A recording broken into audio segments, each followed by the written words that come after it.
Keeper of the Bells, a Christmas story written, illustrated, and read by Matt Chatterley. Part 2. When Santa and Joseph arrived at the silver shop, the bell maker was already pacing back and forth with great impatience. His assistants entered with eyes bleary from sleep. They gathered around Santa, who cleared his throat and then outlined their task. All sleepiness disappeared and the shop burst into motion. Joseph watched in amazement as expert fingers began cutting and bending thin sheets of silver into perfect round bells. "I don't hear any sound," Joseph commented as the first group of bells were piled on the workbench. The bell maker snapped from across the room. "Of course you don't." And under his breath he muttered, "And this is the new keeper? We are all in trouble." He turned to Joseph. The end of his long nose and the tips of his pointed ears were a deep shade of red. "Surely you know the bells must first be sewn to the harnesses." The young elf blushed with embarrassment. No, I didn't know," he replied. He sat quietly and watched the pile of silver bells grow on top of the bench. Occasionally the bell maker would look toward Joseph and mutter angrily. When the number of new bells was sufficient, several cobblers entered the room and began to work feverishly, cutting old stitches from the harnesses and sewing new bells into place. It was long past supper time when the task was complete. 5 harnesses were laid carefully in the middle of the room, and all eyes turned to the young bell keeper. Santa motioned him forward. "Now, Joseph, you will be the first to hear the music," he said. Hesitantly, the young elf gently touched the first of the harnesses. Each new bell gleamed with potential. The workmanship was perfect. "Surely these new bells will make the difference," he thought. Joseph slowly raised his harness to his ear and shook it gently. Nothing. Not a sound. He shook it again, but there was still no sound. Santa, the silversmiths, and all the cobblers frowned gravely. The young elf moved to the other harnesses covered with gleaming new bells and shook them one by one. Only one made a sound at all, and it was a pitiful tinkle, as if a few small pieces of glass were hitting against one another. The elves in the room drooped with disappointment, shook their heads slowly, and quietly picked up their tools and left the workshop. "I knew there was nothing wrong with the bells," snarled the bell maker, "and we have wasted a whole day and valuable supplies." He huffed angrily past Joseph. "Don't worry about him," Santa said as the bell maker left the room. "He is a friend and will be all right. It's been a long day. You better get some rest. I was afraid it wouldn't be such an easy solution, but don't despair. The answer will come to you. It may take a little time, Joseph, but it will come." The young elf stood outside the shop of the bell maker and watched Santa walk slowly up the hill. He felt like a complete failure. That night, Joseph slept restlessly and his dreams were filled with anxiety. Hundreds of elves lined up before him, each holding a soundless bell in an open hand. They dropped the bells at Joseph's feet, and as the pile grew higher and higher, the bell maker danced in a circle, muttering angrily. Finally, at the end of the long line of elves, a young boy stood, staring at Joseph intently. In his outstretched hands was a single bell and a piece of brown thread. Joseph touched the bell, and it made a beautiful, soft, and pure sound that pierced his whole being. Joseph woke with beads of sweat covering his forehead. That day he walked the streets of the village, deep in thought, his mind full of questions. The next night the dream was repeated. Again Joseph woke abruptly, and again the face of the young boy and the peaceful sound of the bell pierced his mind and heart. On the third day, as he walked through the village, he did not even notice the villagers stopping to watch him as he walked past their homes and shops. Some shook their heads and whispered to their neighbors. But Joseph did not hear them. At midday, he met Santa walking down the steps of the village post office with a bundle of letters in his hands. "Joseph, I was just coming to find you," he said. The two of them walked to Joseph's cottage. When they were inside, Santa laid the letters on the table and turned to face the young elf. "I usually don't get many letters this early in the season," he said. "And these letters are peculiar. They're not the usual request for presents." Joseph began reading the letters. Each plea was for Santa to help someone whom the child cared deeply about. When Joseph opened one envelope, a brown thread fell onto the table. "That is certainly odd," he thought, remembering his recent dreams. He placed it in his shirt pocket and then read the letter. "Dear Santa, you already know what happened this year, so I don't need to tell you. I just want to say thanks for the small gift you left me. Whenever I am sad, I listen to it, and it makes such a beautiful sound, I always feel better. I couldn't have survived without your gift. Thank you, your friend Jacob." "That's odd," said Santa. "I don't remember leaving him a gift matching that description."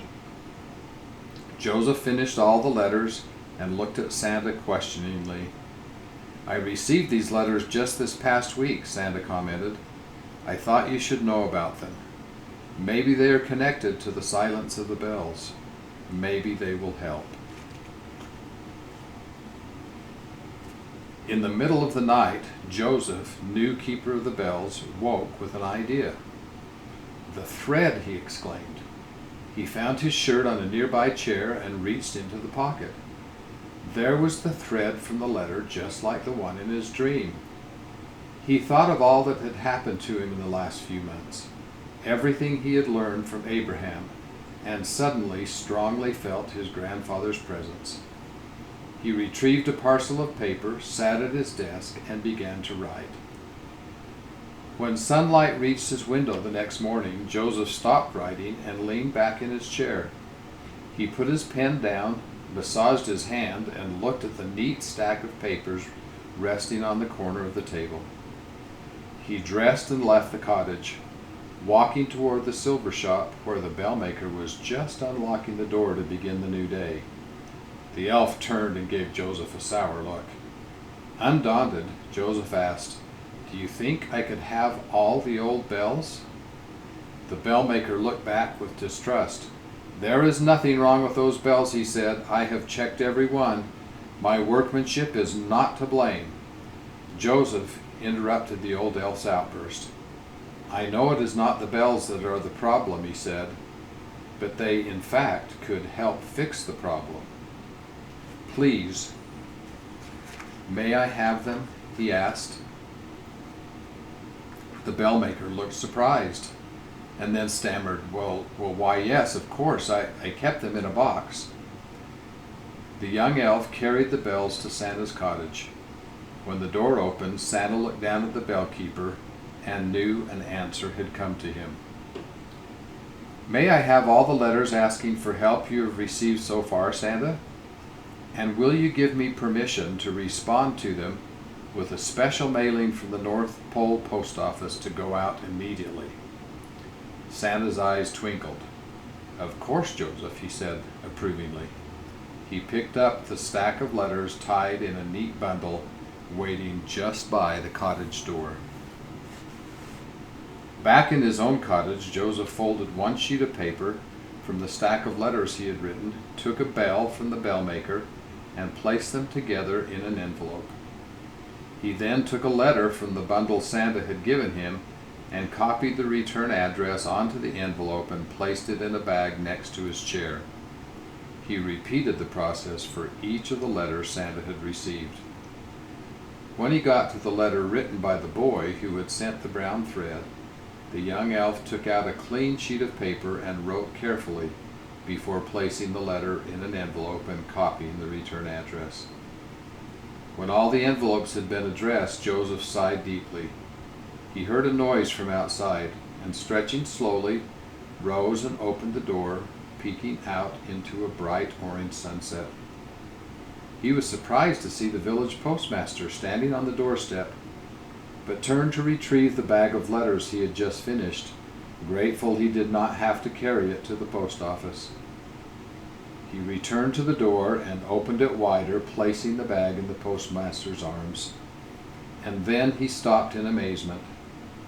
Behind the postmaster, standing in the yard of the street, the entire village stood quietly, watching as if they were witnessing an event of monumental importance.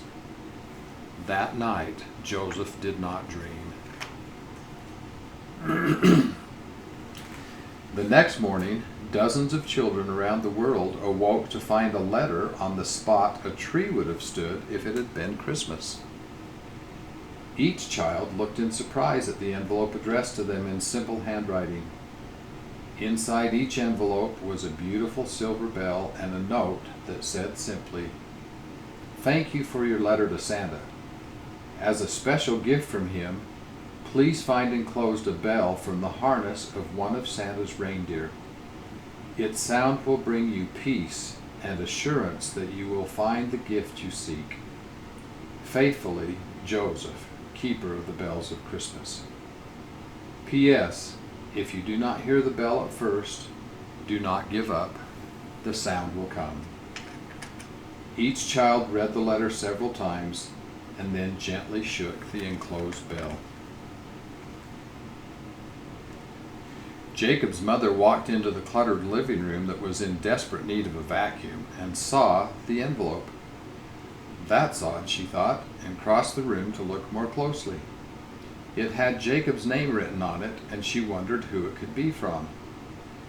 Just then, Jacob walked into the living room. "What's that?" the boy asked. "I thought you might know. It's for you," she answered, holding out the envelope. The boy took the letter from her hand and held it to his face as his thin frame crumpled onto the couch. His mother worried about him. He no longer played basketball with his friends, and he spent nearly all his time in his room on the computer. She watched him open the envelope and begin to read. He finished the letter, rested it on his chest, and looked at his mother. "You know, I dreamed about Christmas last night," he said. "What does the letter say?" his mother asked, but he ignored her question. "And you were in my dream, and you had a gift," he answered. "Really?" she said. "And what did I give you?" "You didn't. I gave it to you," he said. "Well, it wasn't really a gift. Funny, because it was a letter, but it made you smile. Just like you are now."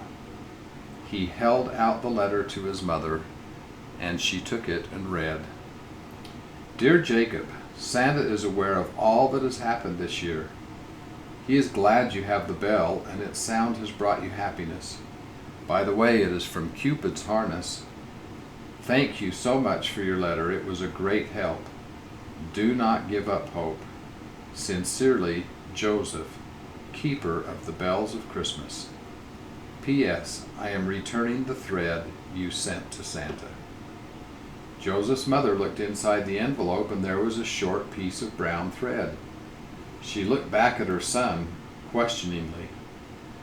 "Well," he responded, turning a little red with embarrassment, "I know I'm too old, but I did write a letter after I found a silver bell last Christmas morning. Since then I have felt like things would be all right." Joseph's mother didn't know what to think. He reached into his pocket and held out a small silver bell. "Listen, Mom," he shook the bell gently, and it did make a beautiful sound. She looked at him, smiled, and messed up his hair with her hand.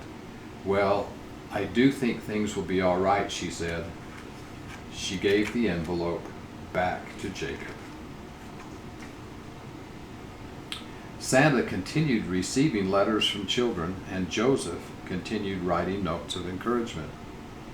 And the entire village worked harder than ever to prepare for Christmas Eve. Everyone believed that by uniting their efforts, music would eventually return to the bells. Each day, Joseph walked to Santa's barn to inspect the harnesses, but each day he left disappointed. and Christmas Eve rushed toward him. When the first snow of December covered the ground with a cushion of white, Santa appeared at the bell-keeper's door. "Joseph, here are the last of the letters. I am now receiving the more customary Christmas correspondence," he said as he handed a small bundle of letters to Joseph. He noticed the young elf's discouragement and asked, "What are you thinking, Joseph?" After a moment of hesitation, the young elf answered, "Santa, what if it's not enough? Why hasn't music returned to the bells yet?"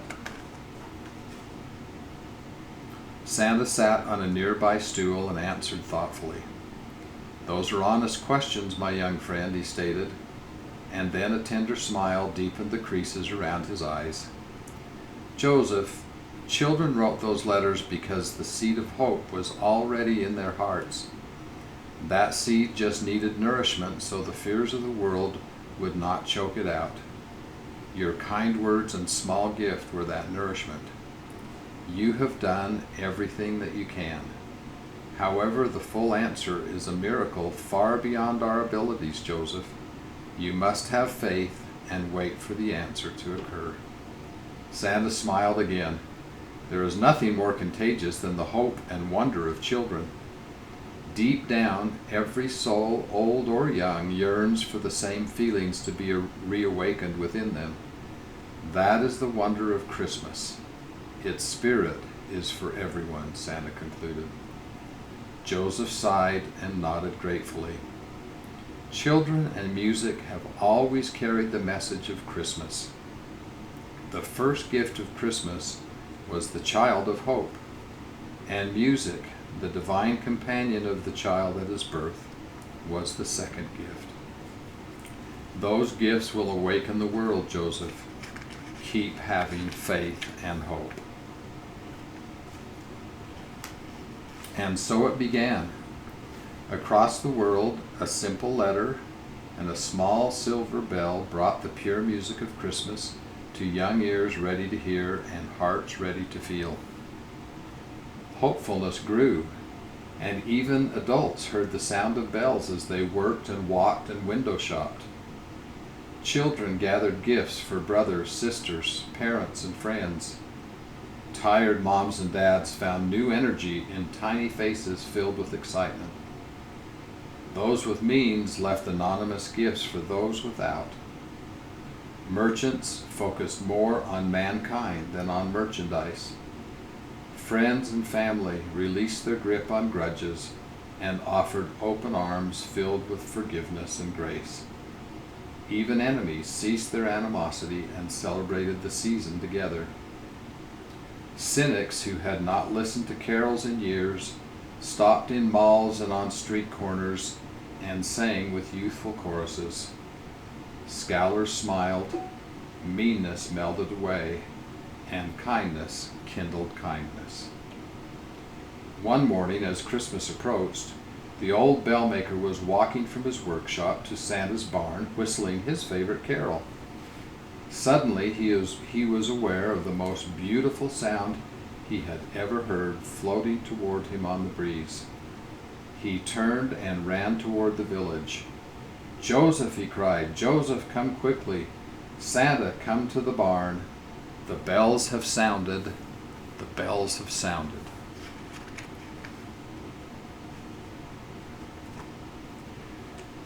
Jacob's mother watched her son talking with a friend. It was a cold December evening, but she felt great warmth. The sound of the boys laughing echoed off the walls around them. Jacob's mother felt an increased hopefulness for Jacob and for herself. After dinner that evening, mother and son sat on the couch and talked. She wasn't sure just what had changed. Maybe it was the season. Maybe it was the letter.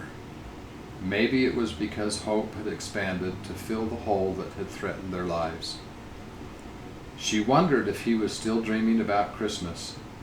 She imagined a brightly lit tree with presents beneath it wrapped in bold colors, and Jacob standing next to them with a broad smile on his face.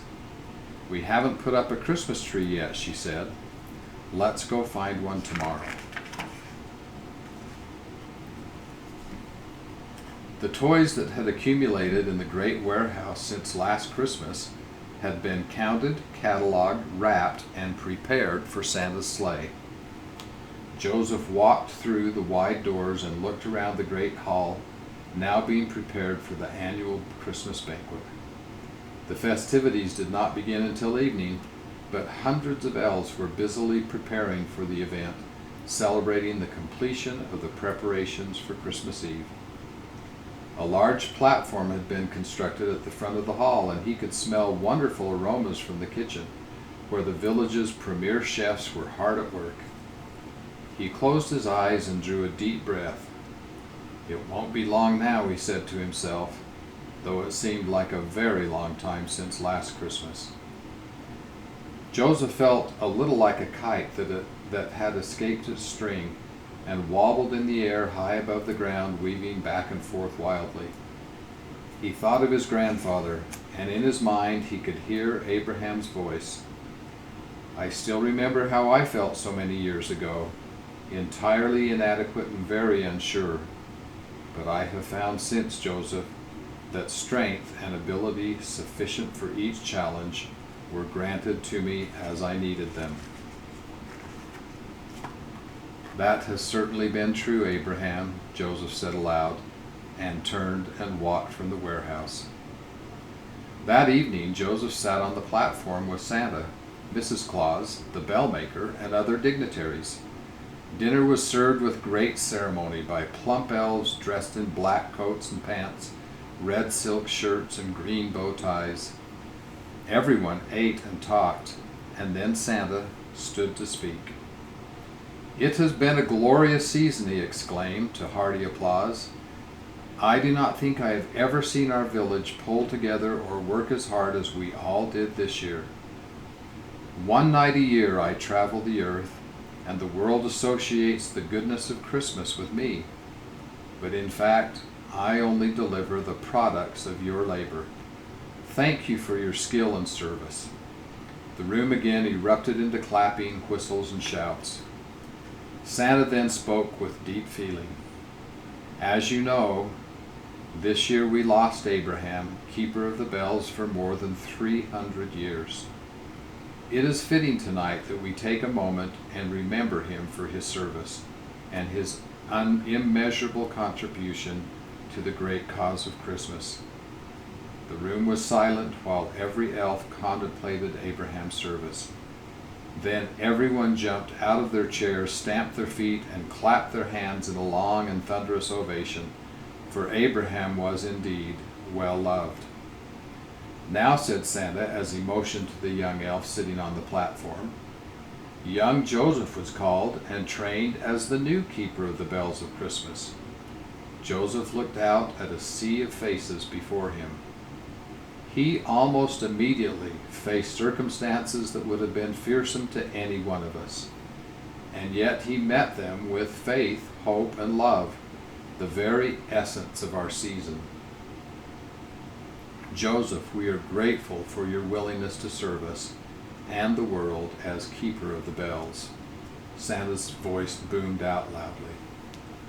The hall shook with shouts of hear, hear.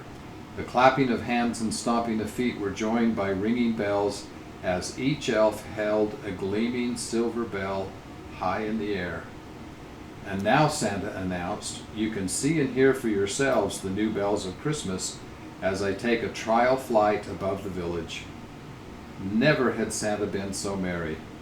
The reindeer entered the room, pulling his sleigh behind them. As Santa climbed into it, he winked at Joseph. The reindeer jumped forward, and the empty sleigh rose effortlessly into the air, through an opening in the warehouse ceiling, and out into the night sky. As it flew upward, a marvelous sound rose with it. Everyone present would try to describe it for years to come. It was as if a great symphony rose in a crescendo of music and light. Joseph walked through the town square to a building at the edge of the village. He saw movement and light through the windows, opened the door, and stepped inside. The click and whir of moving conveyor belts and the staccato release of compressed air drew his attention, and he moved toward an elf standing near some large machinery. They spoke for a few minutes, and when they were through, Joseph left the building with a broad smile on his face. He walked home whistling. The next morning he returned to the building, and this time emerged with a box wrapped in red and green foil and tied with a large silver bow. Whistling again, Joseph walked quickly toward Santa's cottage on the hill. "Come in, young bellkeeper," Santa said with an approving nod. "I've been hoping you would come." Joseph stepped into the cottage, holding the wrapped package tightly. "That was quite a demonstration the other night, wasn't it?" Santa asked. "I don't think I have ever seen a more spectacular display of the bells, and the entire village was there to witness it." Santa beamed. "This is going to be a memorable Christmas.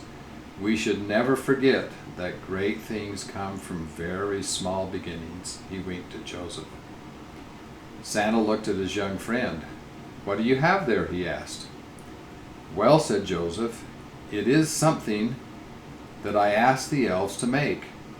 I was wondering if we could make a last-minute addition to the presents delivered to the boy Jacob on Christmas Eve. You know, he played an important part in bringing back the music of Christmas." Santa stroked his beard and frowned slightly. "I don't think I can do that, Joseph," he said. "I'm afraid his presents are already packed deep in the sleigh." The young elf's face filled with disappointment. "But," Joseph noticed a twinkle in Santa's eye, "why don't you take the gift yourself? Among the greatest of gifts is that of gratitude. It is 2 days before Christmas. Blitzen can take you this evening and still be able to rest for the great journey." Only Santa saw Joseph, keeper of the bells of Christmas, climb onto the swiftest reindeer of them all and fly into the horizon in the waning light of day. It was late evening when Joseph approached the bedroom window and looked at the boy sleeping inside.